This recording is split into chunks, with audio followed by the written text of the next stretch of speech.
Hi friends, నాకు ఒక్క 1 minute అయితే టైం ఇవ్వండి. నెక్స్ట్ టైం మీ సీఏ ప్రిపరేషన్లో ఖచ్చితంగా చేంజ్ అయితే వస్తుంది. ఏంటి అంటే సీఏ ఫైనల్ రిజల్ట్స్ అయితే డిక్లేర్ అయ్యాయి కదా.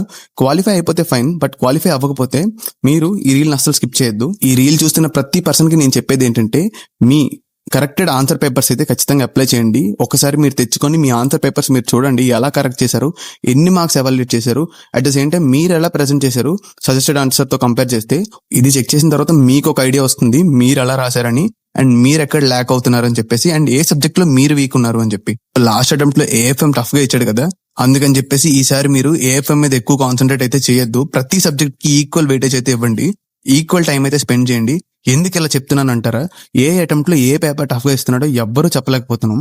సో మీరు ఒక పేపర్ మీద ఎక్కువ టైం స్పెండ్ చేసి ఆ పేపర్ మీద ఎక్కువ గ్రిప్ తెచ్చుకుంటే at the end of the day ఆ పేపర్ ఈజీగా ఇస్తే మీ దగ్గర అయితే ఆన్సర్ ఉండదు. ఏదైతే పేపర్ టఫ్ గా ఇస్తాడో దానికి మీరు ఆన్సర్ చేయలేకపోవచ్చు. అగైన్ సేమ్ స్టోరీ రిపీట్ అవుతుంది.